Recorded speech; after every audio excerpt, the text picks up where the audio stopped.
Welcome to the JCPod, partner with Stay Down Sports. I'm your host, Jaden Chandler Parnell, and it's time, man. We're 1 week away from the NFL, which means I think it's time for me to give out some futures.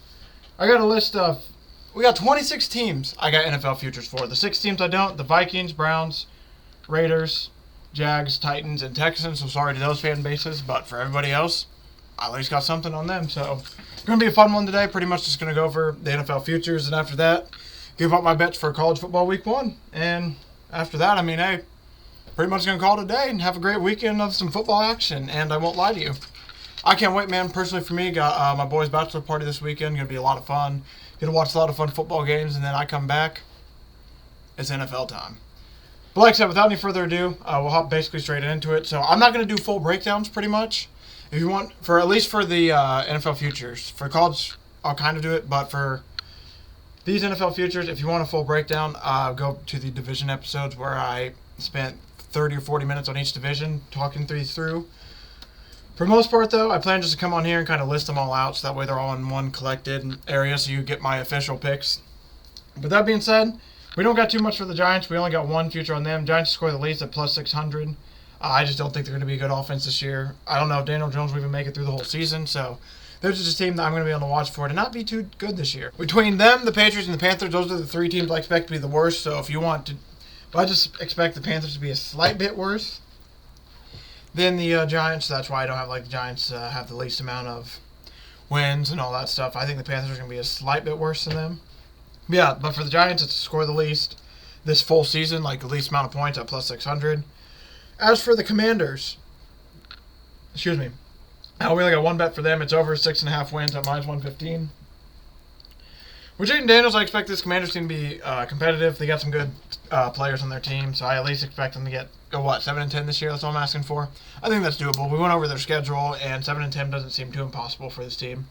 As for the Cowboys, I have them to score 1+ field goal every game at plus 1,600. I think they're going to be a really effective offense. I look for them to be able to put up a lot of points. And another one that I was stressed about for a bit, but now I feel a little bit better about, CeeDee Lamb scored 13+ receiving touchdowns at plus 360. He's the best receiver on the offense. He's the best weapon in the offense. He just signed a massive deal. I look for him to have a big year this year, and he's in his prime. So 13 receiving touchdowns at plus 360. Doesn't seem too bad at all. I'll take that. Thank you very much. Moving forward, we got the Eagles now, where I have a little bit more on them. 1+ field goal for them is plus 1,600. Another team where I expect them to be a really good offense, so I'm going to be on that. Something else I really like that's a little bit nastier. 1+ rushing touchdown to plus 2,200. Let's see. We got the tush push. We got that. We got Saquon Barkley. We got Jalen Hurts on scrambles. I think 1+ rushing touchdown will be very doable. I look for them to be able to get this done. Sorry about that. I look for them to be able to get this done. And at worst, it's plus 2,200. It's going to be a fun ride this season. And I think there's a good chance that they're actually able to, do it. Moving ahead, though, Barkley to have touchdowns versus the Giants. 3+ touchdowns is plus 550. 4+ touchdowns is plus 700. So basically, we're just looking for Saquon Barkley to score touchdowns against his former teams. I feel like this is a bit of a revenge game spot for him, so I look for him to just get in the end zone. The only issue with this one I'm kind of scared of is in Week 18, the Giants do play the Eagles, and there's a chance the Eagles may sit their players, but I at least expect Saquon to get 2 touchdowns the first game, if not maybe 3, which then sets us up nicely for the 4th game. I'm looking for Barkley to get over 6.5 rushing touchdowns at minus 130, and I'm also looking for Jalen Hurts to get over 9.5 rushing touchdowns at minus 126. I think the rushing attack will be a little bit better this year, especially with Kellen Moore. Hopefully going to be able to make that pass game so improved that, there's going to be a little bit more lanes open in the run game. Moving on to the Panthers, got 2 bets for them. Deontay Johnson to have over 1,000 yards this year at plus 430. I think he's the best receiver they got. I'm looking for Bryce Young to at least give him a few targets, and hopefully with those few targets, you can get up to 1,000 yards. It's going to be tough. They aren't the best offense, that being Carolina, but hey, for the most part, you got to be. Players can put up stats on bad teams, so maybe this is a chance where Deontay Johnson might be able to just do just that. And then also with that, I'm looking at the Panthers to get under 5.5 wins at plus 102. I just don't see them winning more than 3 or 4 games, if even that. I'm assuming it's going to be around the 2 to 3 range. At best, they maybe get the 4 wins. I just don't see the Panthers having a good season this year, so that's why I'm on that.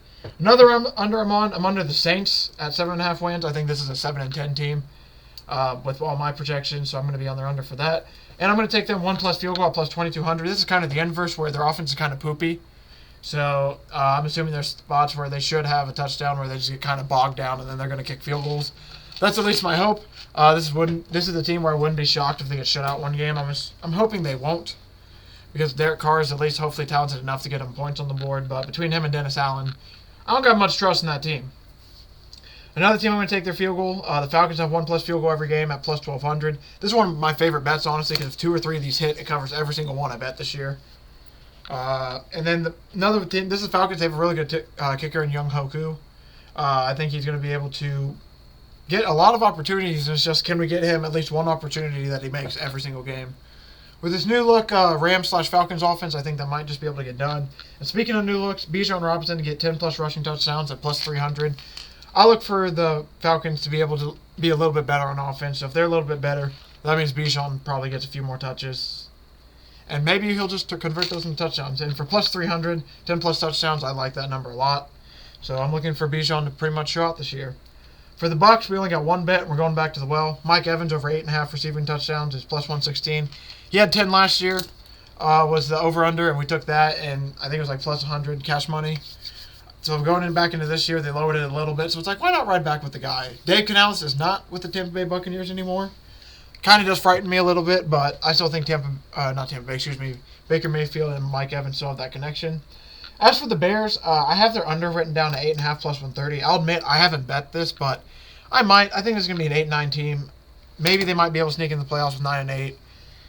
I don't know. I just want to kind of watch Caleb Williams, so that's why I'm not fully taking the bet yet. I kind of just want to see what Caleb Williams does. Something I will take, though, Keenan Allen over 4.5 receiving touchdowns at minus 106. This just feels way too low for Keenan Allen. I know there's a lot of targets on the Bears, but even then, 4.5 just feels way too low for a full season. So I look for him to be able to get that done. As for the Packers, I only got one bet for them as well. Jaden Reed over 4.5 receiving touchdowns, minus 126. There's just a lot going on with the Packers offense. Josh Jacobs now becoming the full-time back pretty much with A.J. Dillon getting hurt. Kind of makes me want to look at Josh Jacobs potentially take his touchdown rushing over, or even his rushing over in general. But I'm just going to hold off and do Jaden Reed, who I looked to have a big season this year, and just take him to have over 5 touchdowns. And just watch the Packers and see how they do. But I do expect them to be a good team. This team, I got 2 things I really like on them. One of them being Lions have 1+ rushing touchdown every game at plus 3,500. Really, really big odds for a team that runs the ball a lot and wants to run the ball a lot. So, hey, let's try to get 1+ rushing touchdown every game, plus 3,500. If not, I do have them at 1+ field goal at plus 1,800. Does scare me a little bit because they are having a kicker issue, but I already placed the bet, so I'm going to be a man, and I'm going to give it out, I guess, and put it on the record. Something else I am going to take, though, is David Montgomery to have over 9.5 rushing touchdowns, minus 104. Jahmyr Gibbs to have over 7.5 rushing touchdowns at... The odds were locked. I tried to look it back up, and the odds are locked again. I didn't place this one yet.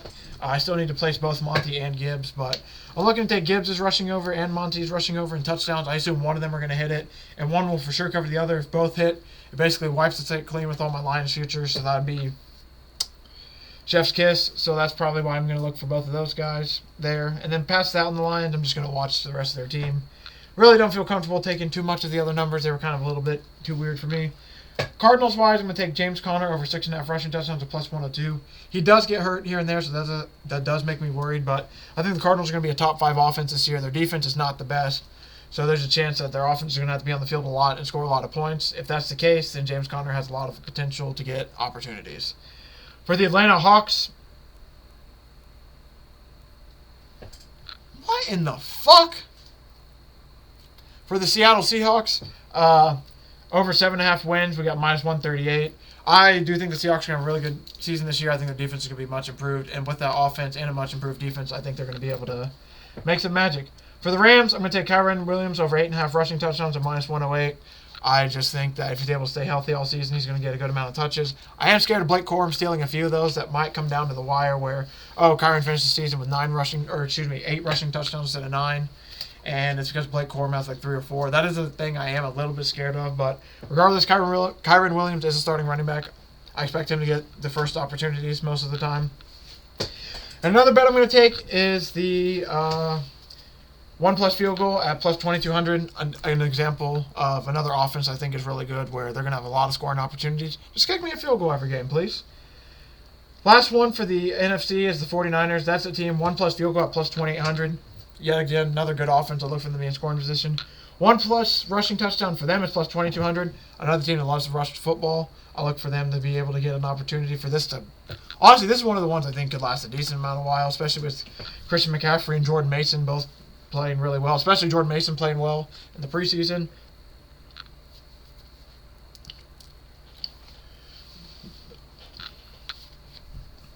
And another one we're going to go back to the well with, Christian McCaffrey over 10.5 rushing touchdowns, minus 108. It was over 10 rushing touchdowns last year, plus 100. They just added the hook for minus 108. He got this shit in like week 12 last year. Feed it to me again. Christian McCaffrey's been healthy the last 2 seasons. Let's get it done. So that was officially the NFC Futures, all my NFC Futures. So now we'll move on to the AFC. For the Steelers, for them to kick 1+ field goals, plus 2,600. This is just a more of, I think their offense is going to struggle a little bit, so they're going to have a lot of long field goal opportunities. So as long as they aren't getting blown out in games, there's a good chance this one could go the distance. And also I look for the Steelers to get 8.5 wins over, plus 122. I mean, Tomlin has a winning record every single season, so the fact that they're going to give me that at plus money, okay, I have 17 years proving that it's right, so I'm just going to ride it till it's wrong. The Bengals to score 1+ touchdown every game is plus 100. That's passing or rushing. For it being plus 100, if Joe Burrow's going to be healthy all season, love it a lot. Jamar Chase to have over 9.5 receiving touchdowns is plus 142. I'll admit I am a bit nervous right now because he hasn't signed a contract, and that's, come on, boy. But if he signs a contract, I like for Jamar Chase to get this over. He is trying to play for a new contract, and not only that, I think that he's a really good receiver, and him and Joe Burrow haven't been able to have a connection in almost a year and a half, 2 years because of injuries, so I like for that to get back to how it was. The Ravens to score 1+ touchdown every single game is minus 110. I like for the Ravens to score a touchdown as well. I think it's going to be a really talented offense, and yeah, really talented offense to score. Derrick Henry's rushing over in touchdowns is 10.5 at plus 100, and his rushing over is 925.5 yards at minus 112. I'm going to take both of those. I think this is going to be a really awesome. This is going to be awesome for Derrick Henry. This is going to be awesome for Lamar. This is going to be awesome for Ravens fans. A lot of potential for this to be just a really, really fun rushing attack with being able to run, play action off, and get good looks. And not only that, they're probably going to also be able to hit wide receivers on pass plays because they're so worried about the run. Pickem Record, Lamar Jackson, and Derrick Henry at the 1-yard line. No, thank you. Moving ahead for the Jets, we got Garrett Wilson to have 10+ receiving touchdowns is plus 360, and him to have over 1,400 yards is plus 700. The 1,400-yard ones, I'll admit, he got really, really close last year with shitty quarterbacks, so I think that if this is an Aaron Rodgers, Devontae Adams 2.0 situation, I think Garrett Wilson might be able to not only get 10 touchdowns, but have a shit ton of receiving yards, maybe even reach 1,500. As for the Bills, I only got one bet. James Cook over 4.5 rushing touchdowns, plus 102. I just look for him to have more rushing touchdowns this year. I think Josh Allen still is going to probably vulture a few of them, but maybe he's going to do a few less this year and give James Cook a few more opportunities. I also just look for them to kind of take a little bit of workload off Josh Allen since a lot of the receivers he's throwing to are gone. Moving on, Dolphins, I look for Achane and Mostert to both have over 7.5 rushing touchdowns. For Mostert, his is plus 112. For Achane, it's plus 124. Both these guys stay healthy, it's going to hit. If one of them gets hurt, the other one's potential to hit goes up even more. This is a running team. Obviously, this is a team with speed. So the more touchdowns we get earlier in the season, the better, obviously, as well. But I look for the rushing attack to be good for the Dolphins again this year. At least good enough for both these guys, or at least one of them to get 8 touchdowns. As for the Pats, I'm going to take them under 4.5 wins, plus 122. For the worst record, they're plus 550. I did bet that, but they did announce Jacoby Brissett is starting, which is good for Drake May to be able some time to learn and for the offensive line to figure some stuff out. So I do look for the Patriots to probably not win a lot of games this year. This is a good year to rebuild and get some, just get Drake May some reps, get some time to learn mentally and physically at some point, get the O-line some time to work together, figure out what you want to do elsewhere besides at quarterback. So I don't look for them to be that good, under 4.5 wins, worst record, give me that. And also for them to score at least plus 500. I have that. I forget what the Panthers is. I gave it out already, but I did take the Panthers to score the least as well. I just do think their offense is going to be a slight bit more talented than the Giants and Patriots, so more focused on those two teams to score the least than the Panthers. But that being said, Moving forward to the Chiefs, 1+ field goal every game is plus 1,800. I'm just going to take that because I look for the Chiefs to score every single game. It's just a matter of... Sorry, they're just announcing something about Rashee Rice. So, it doesn't sound like he's going to be on the commissioner's exempt list, which is interesting. But yeah, the 1+ field goal for the Chiefs at plus 1,800. I just look for them to have scoring opportunities. And, hey, sometimes they don't score a touchdown. Maybe they'll kick the field goal for me. Just need one of them a game. And for the Chargers, we have Vlad McConkey to have 10+ receiving touchdowns plus 900. That's a super, super long shot. I'm just taking that because I love the odds, and I figure he might win out and be a really good receiver for Justin Herbert. But this is a team that's going to want to run the ball a lot. 1+ touchdown for the Chargers all season plus 220. I think this Harbaugh team is going to be able to score and put up points, so I do look for that to be really easy. I'm not going to say it's really easy, obviously, because it is hard to score in the NFL, but for plus 2,200 for a team that's going to be talented, run the ball first, and you can already tell the culture's changing over there, I'm going to take advantage of those odds and bet all over that. 1+ field goal for the Chargers plus 1,300, which I think will definitely be doable because they're going to be a lot of scoring chances for them as well, especially with this new look in the offense.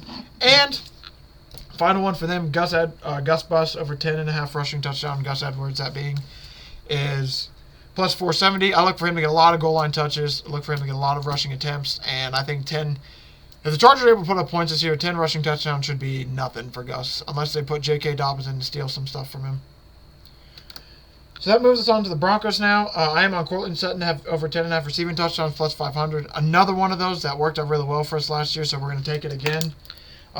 Just shout out my boy. And hey, he did good for us last year, so why can't he do it one more time? I'm also going to take the Broncos over at 5.5 at minus 142.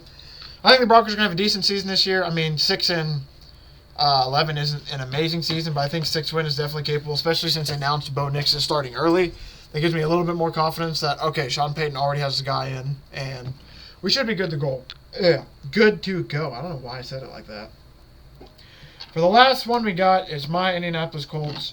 Over 8.5 wins plus 104. I think this is a 9-8, 10-7 team, truly, especially if Anthony Richardson stay healthy. If not, I think Joe Flacco is more than capable of carrying it, but there might be some volatility here and there.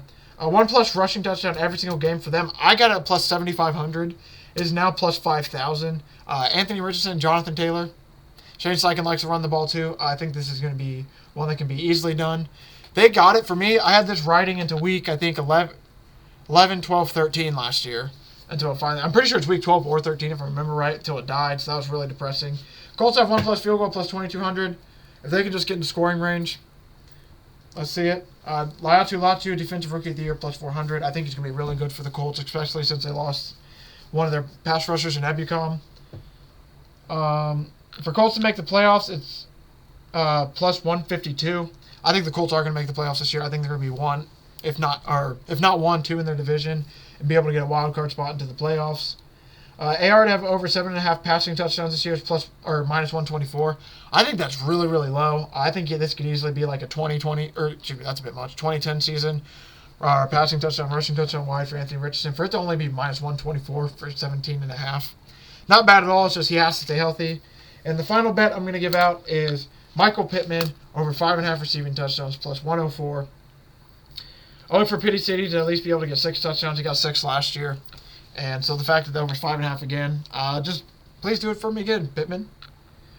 And that will do it for all of my NFL futures, man. Next year I cannot wait. I didn't nearly save up enough money to place as many as I wanted to. And then I even had to go lower on some. Like some of these, I honestly wanted to throw like 40, 50, 60 on. And there's some where it's like, let me just throw 30 instead of the 60 because this one probably isn't as nice. There's a few I have to do that on where it's like, man, next year we're going to save up to have some even more bangers. But yeah, last year, really good year betting. I can't wait to see in the NFL especially. I cannot wait to see how it goes this year. Very, very excited for all these futures. Cannot wait, man.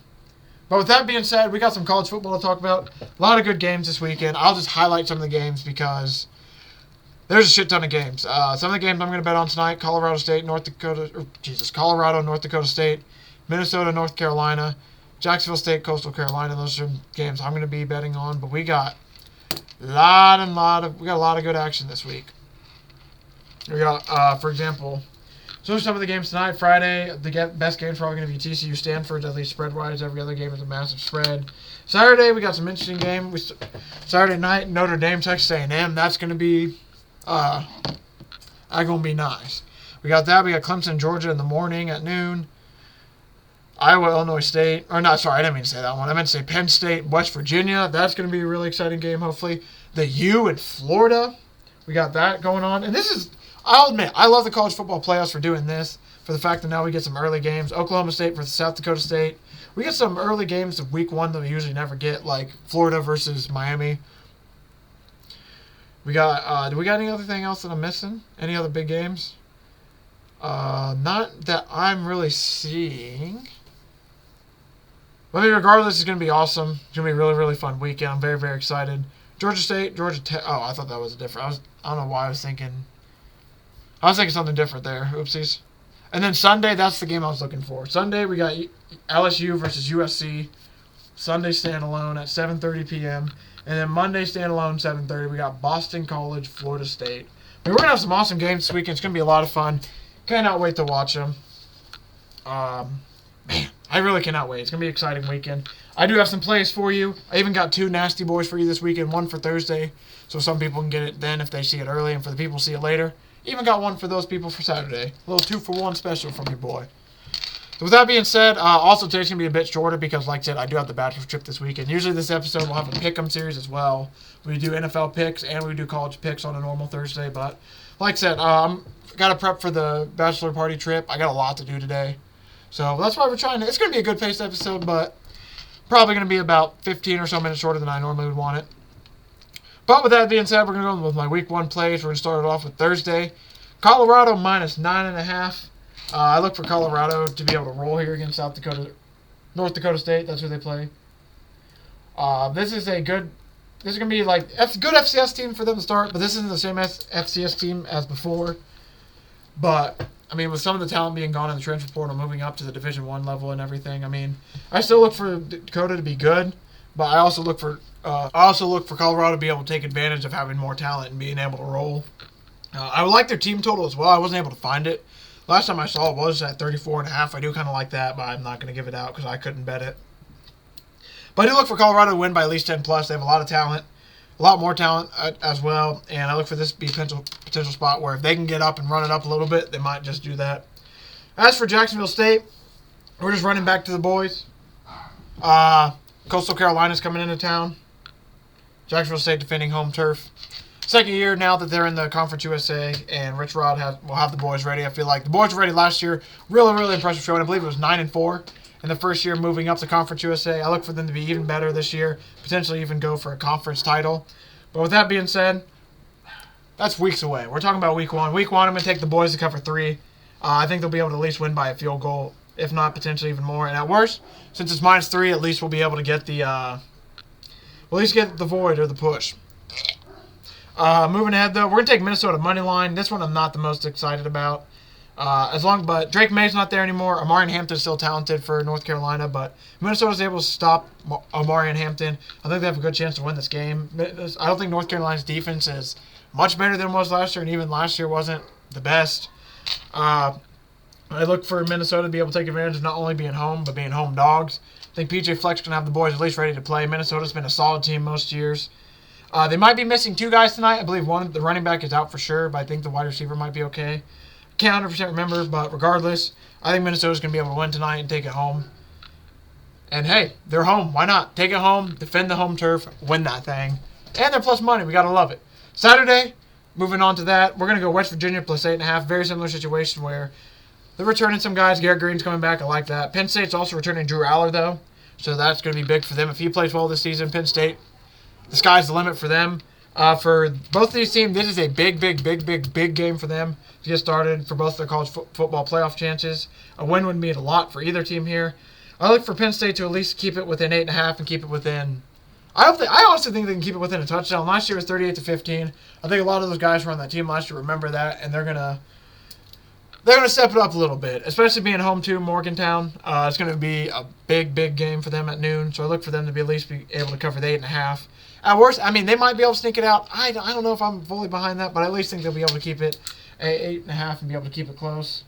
I definitely have not written down any of these that I should have. So we got that. Sorry, I got to write down these 3 games that I definitely forgot to not write down. But yeah, so now we got, I think we just got 2 or 3 more bets now. So we got West Virginia, talk about them. Oklahoma State minus 9.5. This is a ride of last year. They were really good. Coming to this season and bringing back a lot of guys. And I look for this to be a college football playoff team. This is going to be a really good first stepping stone for them. I think Ollie Gordon in the run game is going to be able to get established against South Dakota State. Even though this is one of the best, if not the best, teams in FCS. Back-to-back national champs, I believe. And it's going to be a tough game. Don't get me wrong. It's going to be a tough test for Oklahoma State. But I think with their talent, they're going to be able to pull through and win by 10. It's just they can't play around at all. I'm going to take the Miami Hurricanes at minus 2.5 as well. I think between the battles of Florida, I think Miami has just enough more talent to be able to get through. I also like the quarterback situation a little bit better. I like the projection of the season a little bit more. I think Miami's going to be a team that makes the college football playoffs. They're going to be a really good team, and they have a lot of talent. Schedule is very caring towards them, where they're going to be able to take advantage of it. On the flip side, regardless, though, by the way, this is a huge game for both these sides. Both these teams really, really need this game, especially for their win total over. As for Florida, they have 8 ranked opponents this year. This is going to be a really, really tough game to start the season. It's in the swamp. I believe Miami's taken advantage of them the last few years. So this is going to have to be a huge win for Florida because they really need to get back on track and get a big win, especially with how tough their season is going to be, because I don't think Florida's particularly going to have a good season this year. And with that being said, I think Miami's going to be the first one to hand them a loss. So that's the last game I have for Saturday. I am going to personally bet Notre Dame money line as a fan. I'm not going to give it out, though, just because that's so biased by me that... Fuck it. Notre Dame money line. Notre Dame spread. I'm giving it out. Just know that it's beyond bias. I'm taking it as a fan, and I really hope they win that game. The last game I do have to give out that's an actual bet, Boston College plus 16.5. I just look for Boston College to keep it close, at least within 17. I mean, Georgia Tech was able to cover 10.5. I obviously think Florida State's going to come into the spot a little bit more ready, a little bit more ramped up, ready to do some damage, but I think Boston College might be able to get by. Thomas Castellanos is a much better runner than Haynes King, and Haynes King is an impressive runner. So if Florida State's not able to keep him contained, it could get really, really messy. Regardless, though, I think Boston College is a talented enough team where they can keep this close, at least. And Florida State still has some shit to figure out. So I think this could be a bit more of a gelling process. It's another standalone game for them. Does that add pressure? I'm not 100% sure, but we'll just have to see. Regardless, I like for the chance. I don't know if Boston College is going to win. I feel like Florida State will bounce back here, but I at least like for Boston College to keep it within 2 touchdowns. Maybe lose by, about 14, maybe lose by 10 even, but I don't think they're going to lose by 17 in this spot. And with that being said, that is all my college football plays. Straight-wise, I'm going to end it with the Nasty Boys. I need a drop for this. I cannot wait. Eventually, I'm going to have a graphic designer help me out, make a whole drop for this and everything, maybe add some music, but the Parnell Nasty Boy parlay play of the weekend/day. Usually what I do is every single week for college. It's for college on Saturdays usually. I usually don't do it for like the standalone games like the MAC during the week, but college on Thursday, NFL Thursday, or excuse me, let me rephrase that because I just fucked that up really bad. So the Parnell Nasty parlay play of the days, I usually give them out for NFL on Thursday is what I meant to say. College football Saturday, NFL Sunday, NFL Monday. So I usually give out 4 a week. This is usually a parlay.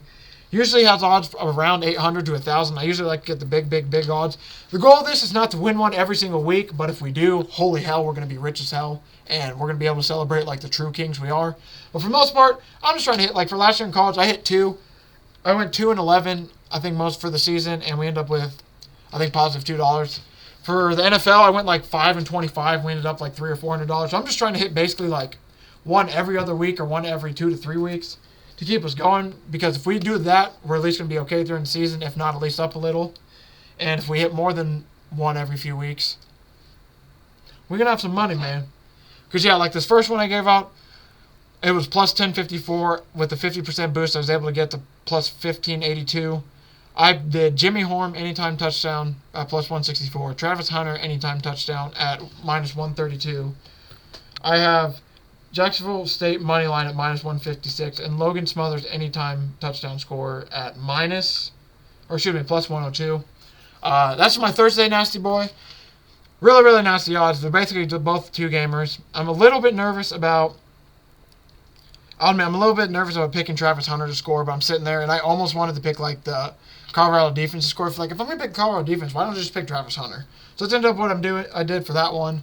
So again, just to repeat it real quick before I give out my last one. It's Jimmy Horn anytime touchdown plus 164. Travis Hunter anytime touchdown minus 132. Jacksonville State money line minus 156. And Logan Smothers anytime touchdown at plus 102. And for the Saturday Nasty Boy, we got odds of plus 945. Hey, I think we might have something with this one. I'm not going to lie. We got Garrett Green, anytime touchdown score at plus 140.